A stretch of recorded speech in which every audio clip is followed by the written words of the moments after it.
আমার পিতৃস্বরূপ ব্যক্তিত্ব, সর্বোপরি যারা মতুয়া সমাজের শরীর ব্যক্তিত্ব, গোসাই, পাগল, দলপতি, সবাইকে আমার তরফ থেকে ভক্তিপূর্ণ প্রণাম, শুভেচ্ছা এবং অভিনন্দন। দেখুন, প্রথমেই বলি, সবাই আমাকে মতুয়া বলে, সবাই আমাকে মতুয়া বলে, কিন্তু বাস্তবে মতুয়া হওয়ার সেই যোগ্যতা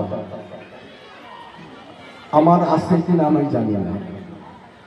কারণ মতুয়া হতে গেলে, মতুয়া ভক্তদের যদি সত্যিকারের আশীর্বাদ পাওয়া যায় তবেই আমি মতুয়া হতে পারবো। আর আপনাদের কাছে আমি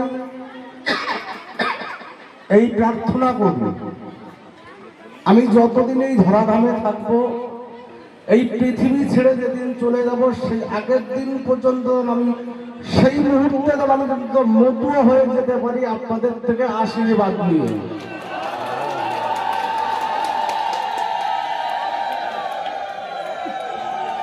কারণ মতুয়া হওয়া অতটা সোজা নয়। আমার ঠাকুরের কর্ম, আমার ঠাকুরের বাণী আমি যদি সঠিকভাবে তার কার্যপ্রণালী করে যেতে পারি, তবে আমি নিজেকে ধন্য মনে করবো মতুয়া হিসাবে। দেখুন, আজকে আমি এখানে আপনাদের কাছে এসেছি আপনাদের ঘরের সন্তান হিসেবে। যে বক্তব্যগুলো দিতে এসেছি, সে দুটো পক্ষ আছে, দুটো সাইড আছে। একটা আছে ধর্মীয় সাইড, একটা আছে রাজনৈতিক সাইড। প্রথম বক্তব্যটা আমি আপনাদেরকে দিয়ে যাই। যেহেতু আমরা যে ধর্ম মতে বিশ্বাসী, আমরা যারা মতুয়া সমাজের মানুষ আছি, আমরা যে ধর্ম মতে বিশ্বাসী, আমরা কেন মতুয়া হলাম, কেন আমাদেরকে মতুয়া হতে হলো, তার দু চারটি কথা আমি আপনাদের মাঝে বলি।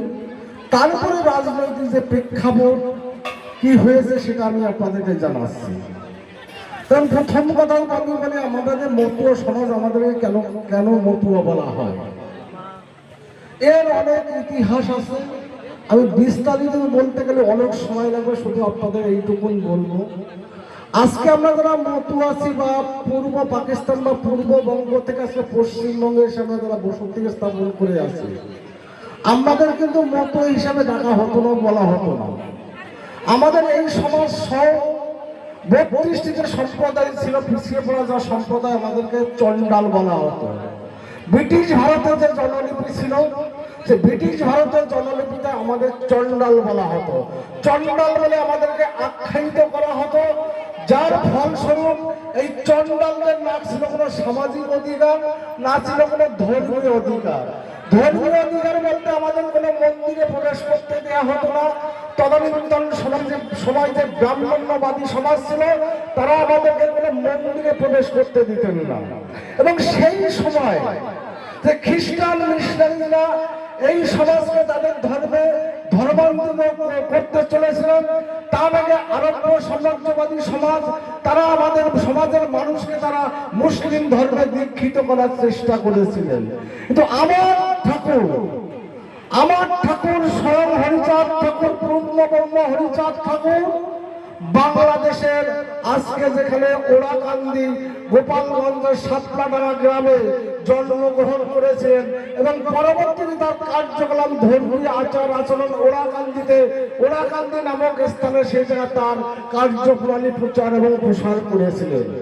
আমার ঠাকুরের জন্মগ্রহণ করার পরে আমার সমাজের মানুষ ঠাকুরকে বললেন, হে ঠাকুর, আমাদের তো মন্দিরে প্রবেশ করার অধিকার নেই ঠাকুর, আমরা তাহলে তোমাকে কিভাবে ডাকবো ঠাকুর? আমার ঠাকুর বলেছিল, তোমাদেরকে মন্দিরে প্রবেশ করতে হবে না, তোমরা তোমাদের ঘর হচ্ছে পবিত্র মন্দির, তোমাদের ঘরেই আমার পূজা অর্চনা শুরু করো। সেই থেকে আমাদের ঘরে আমাদের পূজা অর্চনা শুরু হলো আমার ঠাকুরের। আমরা তো ধর্মীয় অধিকার পেলাম, আমরা তো ধর্মীয় অধিকার পেলাম, আমরা তো আমাদের সামাজিক অধিকার তখন আমরা ফিরে পাইনি। অর্থাৎ আমার সমাজে যারা মানুষ ছিল, তাদেরকে স্কুলে যাওয়ার অধিকার ছিল না। এমনকি আমার সমাজের মানুষের যে পায়ের চটি পরে আজকে আমরা ঘুরে বেড়াই, আমার সমাজের মানুষের পায়ের চটি পড়ার অধিকারও ছিল না। কিন্তু হরিচাঁদ ঠাকুরের সুযোগ শ্রী শ্রী গুরুচাঁদ ঠাকুর। তারই সুযোগ্য মতো তিনি দেখবেন এই সমাজকে যদি এগিয়ে নিয়ে যেতে হয়, সর্বপ্রথম দরকার এই সমাজকে শিক্ষার আলোয় আলোকিত করা। আজকে যদি আমরা দেখি যে ভারতবর্ষে যে সর্বশিক্ষা যে মিশনটা চলে, অ্যাকচুয়ালি তখন ছিল অখণ্ড ভারতবর্ষের সর্বশিক্ষা মিশনে যদি জনক কাউকে বলা হয়, সে হচ্ছে আমার ঠাকুর গুরুচাঁদ ঠাকুর। আমরা গর্বের সঙ্গে বলতে পারি আমার ঠাকুরই সর্বপ্রথম হাজার হাজার বিদ্যালয় পাঠশালা তৈরি করেছিলেন তদানীন্তন সময় অখণ্ড ভারতবর্ষে। তাই আমার ঠাকুর গুরুচাঁদ ঠাকুর তার যে শিক্ষার আন্দোলন শুরু করেছিলেন, তার শিক্ষার আন্দোলন থেকে আমরা এটা দৃঢ় চিত্তে বলে যেতে চাই, দৃঢ় চিত্তে আমরা বলতে পারি ভারতবর্ষে বা অখণ্ড ভারতবর্ষে যে সকল এরিয়া ছিল, কোথাও কোনো সম্প্রদায় বা কোনো জাতির থেকে আমরা শিক্ষা দীক্ষায় আমরা পিছিয়ে নেই। আমার গুরুচাঁদের বাণী আমরা সর্বদা করার চেষ্টা করেছি, কিন্তু গুরুচাঁদের একটা বাণী ছিল, গুরুচাঁদের একটা বাণী ছিল যে গুরুচাঁদ বলে গিয়েছিলেন যে জাতির রাজা নেই সে জাতির রাজা নেই। তাহলে রাজা তৈরি করতে হলে রাজনৈতিক ভাবে আমাদেরকে সচেতন হতে হবে। রাজা তৈরি করার সচেতনতা কি জানে? রাজা তৈরি করতে গেলে আগে আমলাতন্ত্রে ঢুকতে হবে। আগে আমলাতন্ত্রে ঢুকতে হলে আমাদেরকে আমলাতন্ত্র মানে কি আমরা এখনো চিন্তা ভাবনা করি যারা আমরা উদ্বাস্তু সম্প্রদায়ের মানুষ, আমরা মতুয়া সমাজের মানুষ, আমরা যারা পূর্ব পাকিস্তান বা পূর্ববঙ্গ থেকে আমাদের পূর্বপুরুষরা এসেছেন বা বর্তমানে যারা এখানে এসেছেন, তাদের একটাই লক্ষ্য থাকে আপনি আপনার ছেলে মেয়েকে পড়াশোনায় শিক্ষিত করবেন, একটা কোন রকম চাকরি পাবে, আপনি আপনার পরিবার নিয়ে আপনি আপনার দিন যাপন করেন। কিন্তু আমার গুরুচাঁদ ঠাকুর এটা বলে যায়নি।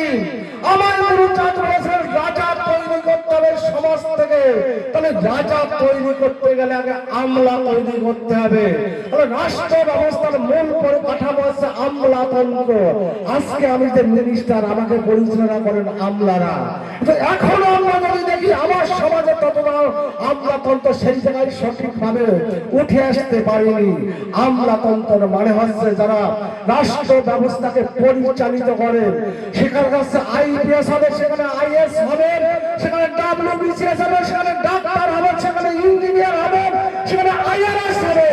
তাই আমার ঠাকুর যে গুরুচাঁদ ঠাকুর যে বাণী দিয়ে গিয়েছিলেন যে জাতির রাজা নেই সে জাতির রাজা নেই, তো জাতি থেকে রাজা তৈরি করতে হলে আগে জাতি থেকে আমলা তৈরি করতে হবে। এবং আমলা তৈরি আমরা কিভাবে করব? কারণ একার দ্বারা কখনো কোনো কাজ সম্পূর্ণ করা সম্ভব নয়। এই সমাজ যদি আমরা এগিয়ে আসি, এই সমাজটা এগিয়ে আসতে কি হবে, কিভাবে এই মতো অনুসূচিত সমাজকে ব্যবহার করে আমরা অনেকের শিক্ষা জায়গায় চাকরি বাকরি পেয়েছি। আজকে আমরা কেউ ব্যবসা বাণিজ্য করে আমরা আর্থিক ভাবে বলিয়ান হয়েছি। সবাইকে ঐক্যবদ্ধ ভাবে আমাদেরকে এগিয়ে আসতে হবে।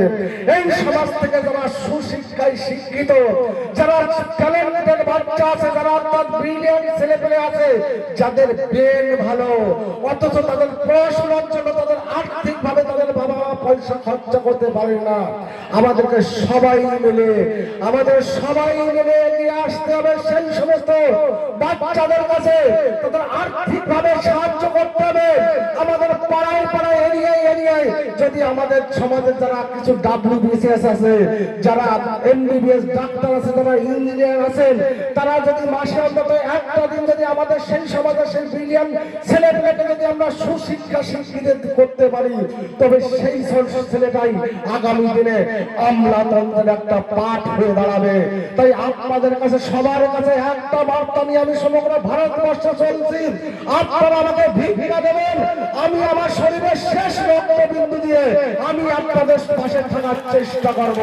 কারণ দেখুন, রাজনীতি করতে আমি এসেছি, রাজনীতির চাপ আমার কিছু নেই। এবার বলি রাষ্ট্রযন্ত্রের ব্যবস্থা। আজকে দেখুন যে ভারতবর্ষকে আমাকে দ্বিখণ্ডিত করা হলো, আজকে আমাদের কপালে যে অভিশাপটা লিখে দিল, কারা অভিশাপটা লিখে দিয়েছিল? 1947 সাল অখণ্ড ভারতবর্ষ, ব্রিটিশ ইন্ডিয়া তারা ভারতবর্ষ ছেড়ে চলে যাওয়ার উপক্রম হলো। কারণ তখন যে ভারতবর্ষের সমগ্র এরিয়া স্বাধীনতা আন্দোলনে উত্তেলিত হয়ে উঠেছিল, কিন্তু তদানীন্তন সময় এই ভারত ভারতবর্ষে, অখণ্ড ভারতবর্ষে দুটি রাজনৈতিক দল ছিল।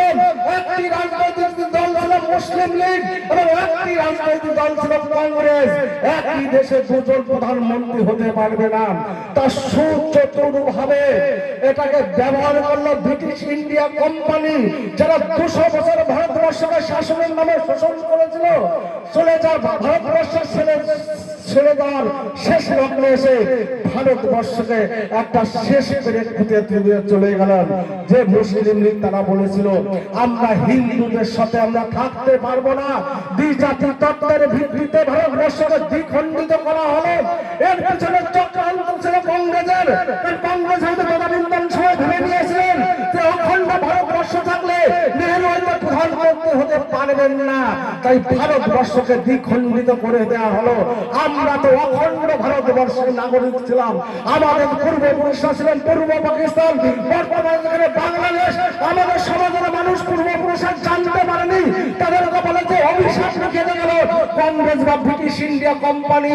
আমরা নিজ দেশে আমরা পরবাসী হয়ে গেলাম, অর্থাৎ আমার পরিবারের সন্তান, আমার পরিবারের মানুষদের, আমার সম্প্রদায়ের মানুষের কপালে একটা অভিশাপ লিখে গেল, নাগরিকত্বের অভিশাপ। অর্থাৎ নিজ দেশে আমরা আজকে পরবাসী হয়ে গেলাম, আমরা নিজ দেশে আমাদেরকে নাগরিকত্ব হারা করা হলো। 1947 সালে যে রক্তক্ষরণ শুরু হয়েছিল, সেই রক্তক্ষরণ শেষ হলো 2019 সালে সিএএ বিল এনে। যে সিএএ বিল পরবর্তীতে 2024 সালে সিএএ অর্থাৎ সিটিজেনশিপ অ্যামেন্ডমেন্ট অ্যাক্ট আইন তৈরি হলো। আজকে আমার আপনার কপালে যে অভিশাপটা লিখে দিয়ে গিয়েছিল, যে আমার পূর্বপুরুষের কপালে যে অভিশাপটা লিখে দিয়েছিল যে আমরা ভারতবর্ষের নাগরিক নয়, আজকে ভারতবর্ষের নাগরিক আমার আপনাকে দিলকে ভারতবর্ষের যশস্বী প্রধানমন্ত্রী নরেন্দ্র মোদী এবং তার সুযোগ্য নেতৃত্ব স্বরাষ্ট্রমন্ত্রী অমিত শাহ, তাদের হাত ধরে আমাদের কপালের যে অভিশাপটা ছিল সে অভিশাপ থেকে আমাদেরকে মুক্তি দিয়েছে। আমি আপনাদের একটা কথা এখানে দৃঢ় চিত্তে বলে দিয়ে যাই, আমি সেই দলটা করবো যে দলটা আমার সমাজের মানুষের ভালো মন্দ করবে, আমার সমাজের মানুষের ভালো মন্দ একমাত্র ভারতীয় জনতা পার্টি করে। তাই যতদিন বাঁচবো এবং উদ্বাস্তু নব্য সমাজকে একটাই বার্তা দিয়ে দেবো, ভারতবর্ষের যতদিন থাকবে আপনাদের অভিশাপ থেকে মুক্তি দিয়েছে সে ভারতীয় জনতা পার্টি থেকে আপনাদেরকে। তাই আপনাদেরকে বলবো আপনারা ভারতীয় জনতা পার্টির পাশে থাকবেন। এখনো যারা 26 সালের আগে পর্যন্ত যারা যেসব উদ্বাস্তু মতুয়া ছিলেন, যাদেরকে ভুল বোঝানো হয়েছিল, তাদেরকে এখান থেকে একটা বার্তা আমি দিয়ে যাবো, আপনারা ভারতীয় জনতা পার্টিকে সমর্থন করবেন। আর কারণ সমর্থন করার একমাত্র কারণ হচ্ছে আপনার আমার পরিবারের যে কপালে যে অভিশাপটা লিখে দিয়েছিল নাগরিকত্বের অভিশাপ, সেই অভিশাপটা আজকে ফিরিয়ে দিয়েছে ভারতীয় জনতা পার্টি। আজকে দেখুন যে পশ্চিমবঙ্গ একটা ব্যক্তির নাম না কথা বললে স্বয়ং সম্পূর্ণ থাকবে না, সেই মহান ব্যক্তিটি আছেন শ্যামাপ্রসাদ মুখোপাধ্যায়। তিনি বুঝতে পেরেছিলেন যে অখণ্ড ভারতবর্ষ যখন দ্বিখণ্ডিত হয়ে গিয়েছে, যাচ্ছেন এই বাঙালি হিন্দু সমাজ যাবে কোথায়, তিনি লড়াই করলেন। তিনি 1946 সালের 20